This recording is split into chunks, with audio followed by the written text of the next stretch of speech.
یہ میرے نام کا چینل ہے، اسے سب اپنے اپنے گروپ میں ڈال دیجیے۔ السلام علیکم ورحمۃ اللہ وبرکاتہ۔ امید ہے کہ آپ تمام حضرات بخیر و عافیت ہوں گے۔ آج اب حضرات کے سامنے حضرت کی ایک اور کلپ لے کے آیا ہوں، آپ آگے سن سکتے ہیں انشاءاللہ۔ ویڈیو کی شکل کے اندر آخر رکھوں گا۔ اللہ ہمیں عمل کی توفیق نصیب فرمائے، آمین۔ السلام علیکم ورحمۃ اللہ وبرکاتہ۔ نحمدہ ونصلی علی رسولہ الکریم، اما بعد۔ خوابوں کے متعلق یہ مزید مضمون سن لیجئے۔ حضور اکرم صلی اللہ علیہ وسلم کو خواب میں دیکھنا یہ بہت بڑی سعادت مندی کی علامت ہے۔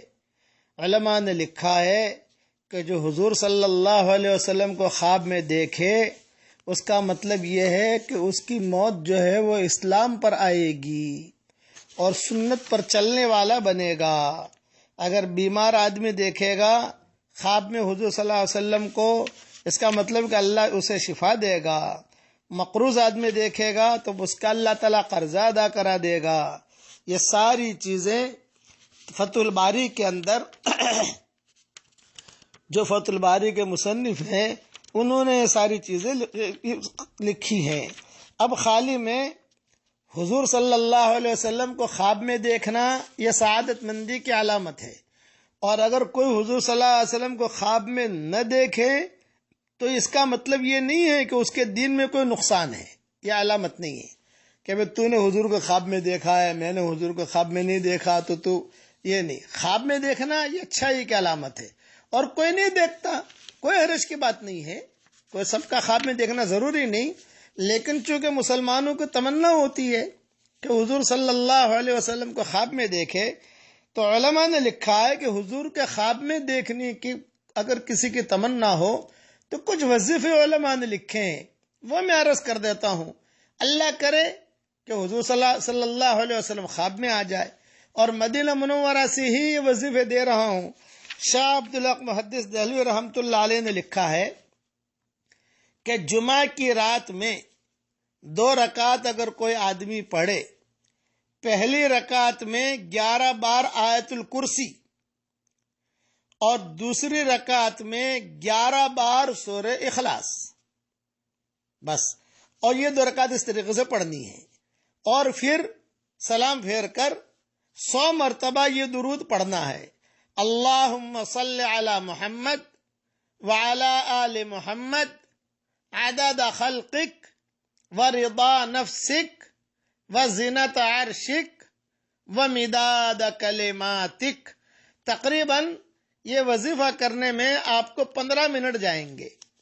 تو لکھتے ہیں کہ 3 جمعہ تک اگر مسلسل کرے تو اللہ کی ذات سے امید ہے کہ حضور صلی اللہ علیہ وسلم کی زیارت نصیب ہوگی۔ یہ علماء نے لکھا ہے، یہ چیز حدیث شریف میں نہیں ہے، علماء نے لکھا ہے۔ لیکن حدیث میں ضرور ہے کہ خوابوں کو مبشرات کہا گیا ہے، نبوت کا 46واں حصہ کہا گیا ہے خوابوں کو، اس کے لیے اس کی اہمیت ہے۔ لیکن حضور صلی اللہ علیہ وسلم کو دیکھنے کی تمنا ہوتی ہے تو بھئی یہ عمل کر لیجئے 3 جمعہ تک، اللہ کی ذات سے امید ہے کہ حضور صلی اللہ علیہ وسلم کے خواب میں زیارت ہوگی۔ پھر سنت کے مطابق زندگی گزارنے کی بھی کوشش کیجئے۔ اسی طریقے پر علماء نے اور بھی کئی چیزیں لکھی ہیں، لیکن اب ساری چیزیں میں کتنی بیان کروں۔ حضرت شیخ نے بھی لکھی ہیں، امام دمیر نے بھی لکھی ہے، ابن سیرین نے بھی لکھی ہے، ڈھیروں چیزیں لکھی ہیں۔ بس میں تو اتنا کہتا ہوں کہ سب سے بڑی سعادت مندی ہماری یہ ہے کہ ہم نمازیں بہت دھیان سے پڑھیں، قرآن شریف کی تلاوت کریں، اللہ کے احکامات پورا کریں، ادھر ادھر جو ہے لوگوں کو تکلیف نہ پہنچائے۔ ہماری نماز بہت اچھی ہونی چاہیے، ہمارے سجدے بہت اچھے ہونے چاہیے۔ علامہ اقبال کا ایک شعر بار بار مجھے یاد آتا ہے، الفاظ تو مجھے پورے یاد نہیں ہیں، خالی مضمون بیان کرتا ہوں۔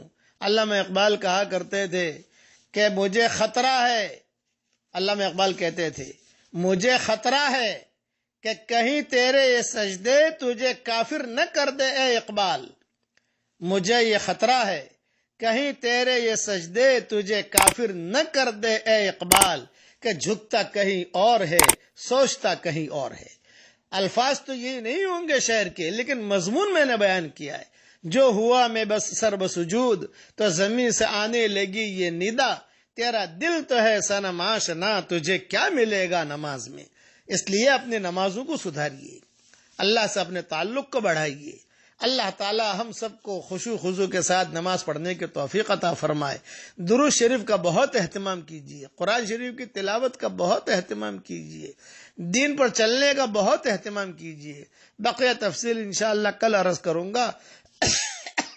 اللہ تعالی عافیت کے ساتھ ہم سب کو قبول فرمائے، اور ہر مسلمان اور مرد و عورت کو اللہ تعالی سنت پر چلنے کی اور عمل کرنے کی توفیق عطا فرمائے.